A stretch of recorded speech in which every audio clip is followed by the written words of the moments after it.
नमस्कार दोस्तों, आप सभी का फिर से स्वागत है हमारे fast mind tips YouTube channel में। आज की इस वीडियो में बताए गए सवाल कुछ इस प्रकार हैं। सवाल नंबर 1, भारत को इंडिया क्यों कहा जाता है? सवाल नंबर 2, असली शिलाजीत की क्या पहचान है? सवाल नंबर 3, सड़क पर सफेद लाइन क्यों होती हैं? सवाल नंबर 4, नागा साधु वस्त्र क्यों नहीं पहनते हैं? सवाल नंबर 5, नदी में सिक्के क्यों फेंके जाते हैं? सवाल नंबर 6, दो सड़कों के बीच में पौधे क्यों लगाते हैं? इन सभी सवालों के जवाब जानने के लिए वीडियो को लास्ट तक देखते रहिए। दोस्तों, सवालों के जवाब देने में हमें बहुत मेहनत लगती है, तो वीडियो को लाइक जरूर कर देना। इससे हमारा उत्साह बढ़ता है वीडियो बनाने के लिए। चलिए इस वीडियो की शुरुआत करते हैं सवाल नंबर 1 से।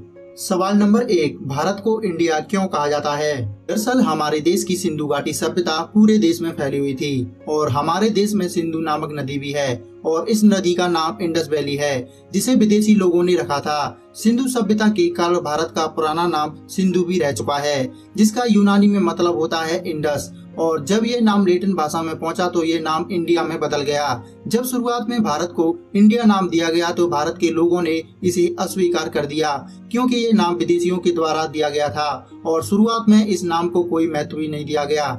जब शुरुआत में भारत में अंग्रेज आए थे तो उस समय भारत को हिंदुस्तान कहा जाता था और अंग्रेजों को भारत के सभी पुराने नामों को बोलने में काफी परेशानी भी आती थी। इस वजह से अंग्रेजों ने भारत को अपने हिसाब से नाम देने की कोशिश की और वे इसमें सफल भी हो गए। लेकिन जब अंग्रेजों को यह पता चला कि पुरानी सभ्यता सिंधु घाटी को इंडस वैली भी कहते हैं, जिसका लैटिन भाषा में मतलब इंडिया होता है, तो उन्होंने भारत को इंडिया कहना शुरू कर दिया और अंग्रेजों को इंडिया शब्द कहने में काफी अच्छा लगा, तो उन्होंने भारत का नाम इंडिया रख दिया। इंडिया को पूरी मान्यता भारत की आजादी के बाद मिली। जब भारत आजाद हुआ तो भारत के संविधान ने भी इस नाम को स्वीकार कर लिया था और इसके बाद भारत के लोग भारत को इंडिया और खुद को इंडियन कहने लगे थे, तो इस तरह से भारत का नाम इंडिया पड़ा।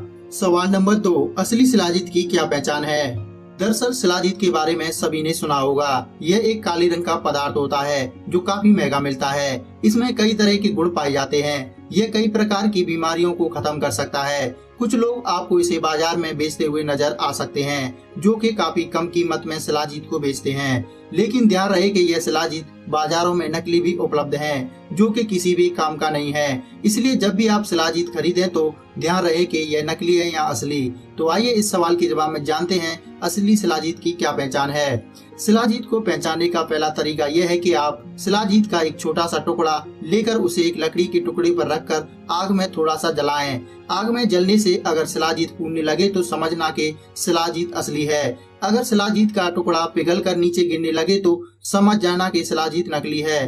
दूसरा तरीका यह है कि आप शिलाजीत के एक छोटे से टुकड़े को आग में डालिए। अगर आग में डालने पर धुआं उठने लगे तो समझ जाना कि आपका शिलाजीत नकली है और अगर धुआं नहीं उठा तो समझ जाना कि शिलाजीत एकदम असली है। तीसरा तरीका यह है कि शिलाजीत का एक छोटा सा टुकड़ा लेकर पानी में डालें। अगर शिलाजीत तार तार होकर पानी में बैठ गया तो समझ जाना कि शिलाजीत असली है। चौथा तरीका काफी आसान है। अगर शिलाजीत को सूंघने पर उसमें से गौमूत्र की गंध आए, वह हल्का सा काला और चिकना दिखाई दे, तो समझ लेना कि शिलाजीत असली है। सवाल नंबर 3, सड़क पर सफेद लाइन क्यों होती हैं? आइए इस सवाल के जवाब में जानते हैं कि आखिर सड़क पर बनी सफेद व पीली लाइनों का मतलब क्या होता है। नंबर 1, लंबी सफेद लाइन। सफेद लाइन सड़क को दो लेन में बांटने के लिए बनाई जाती है। सड़क पर बनी एक लंबी सफेद लाइन का मतलब होता है कि उस सड़क पर लेन बदलना मना है, आपको एक ही लेन में चलना होगा।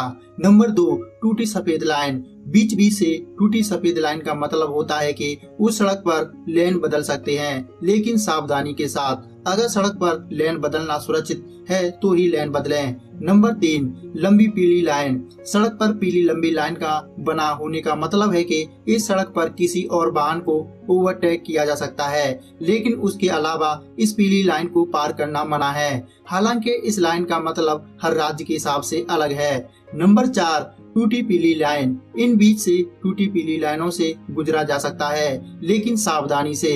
यदि एक लेन में किसी को साइड बदलनी हो तो वो सुरक्षित हो तो इन लाइनों को पार किया जा सकता है। नंबर 5, लंबी पीली लाइन के साथ टूटी पीली लाइन। इसमें दो लाइन होती है, जिसकी एक लाइन लंबी पीली लाइन होती है और दूसरी पीली लाइन टूटी होती है। इसमें यदि कोई लंबी लाइन की तरफ है तो उसे किसी वाहन को ओवरटेक करना मना है और यदि कोई टूटी लाइन की तरफ है तो वो किसी भी वाहन को सावधानी से ओवरटेक कर सकता है। सवाल नंबर 4, नागा साधु वस्त्र क्यों नहीं पहनते हैं? आपने कभी न कभी नागा साधुओं को साक्षात या टीवी पर देखा तो होगा। कुंभ के मेले में हजारों की संख्या में नागा साधु देखे जा सकते हैं। नागा साधु हमेशा अपने शरीर पर कपड़े नहीं पहनते हैं और शरीर के ऊपर राख लगा कर रखते हैं। नागा साधुओं का ये अजीबोगरीब रहने का तरीका सबको हैरान करने वाला होता है और सबके मन में ये ख्याल भी आता है कि नागा साधु ऐसे क्यों होते हैं। तो आइए इस सवाल के जवाब में जानते हैं। आपको बता दें कि नागा शब्द का अर्थ ही नंगा होता है। नागा साधु हमेशा नग्न अवस्था में रहते हैं। ये भगवान की भक्ति में इतने खो जाते हैं कि इन्हें अपने शरीर को ढकने के लिए कपड़ों की कोई आवश्यकता नहीं होती है और अपने शरीर पर राख लगा कर रखते हैं। और नागा साधुओं का कोई घर परिवार नहीं होता।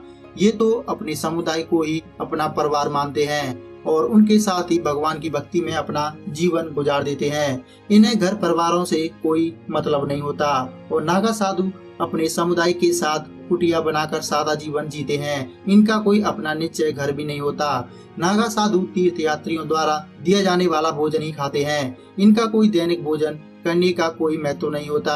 ये सिर्फ अपने भगवान की भक्ति में ही लीन रहते हैं और तीर्थ यात्रियों द्वारा दिया गया भोजन ही ग्रहण करते हैं। सवाल नंबर 5, नदी में सिक्के क्यों फेंके जाते हैं? ये तो आप सभी जानते हैं कि नदी में सिक्के डालने की परंपरा सालों से चली आ रही है। आखिर हम नदी में सिक्का क्यों डालते हैं? इस रिवाज के पीछे एक बड़ी वजह छिपी हुई है। दरअसल जिस समय नदी में सिक्का डालने की यह रिवाज शुरू हुआ था, उस समय में आज के स्टील के सिक्के की तरह नहीं बल्कि तांबे के सिक्के चला करते थे और तांबा जीवन और सेहत के लिए कितना फायदेमंद होता है ये शायद आप बेहतर जानते होंगे। पहले के जमाने में पानी का मुख्य स्रोत नदियां ही हुआ करती थीं। लोग हर काम में नदियों के पानी का ही इस्तेमाल किया करते थे क्योंकि तांबा पानी के प्यूरिफिकेशन में करने में काम आता है और ये नदियां के प्रदूषित पानी को शुद्ध करने का एक बेहतर औजार भी रहा है। इसलिए लोग जब भी नदी या किसी तालाब के पास से गुजरते थे तो उसमें तांबे का सिक्का डाल दिया करते थे।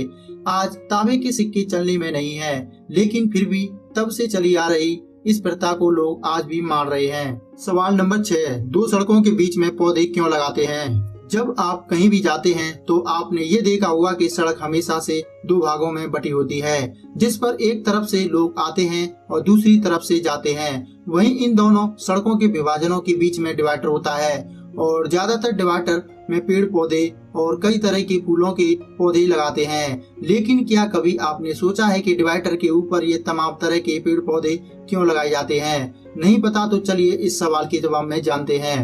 आपको बता दें कि सड़क के बीचों बीच डिवाइडर पर पेड़ लगाने का एक यह बहुत बड़ा कारण होता है। जैसे पेड़ से बेहतर प्रकाश को कोई नहीं रोक सकता। यह देखा गया है कि जब भी रात में सड़कों पर गाड़ियां चलती हैं तो सामने वाली गाड़ी की लाइट दूसरी तरफ से आने वाली गाड़ियों पर पड़ती है और दोनों गाड़ियों के टकराने का भी डर रहता है।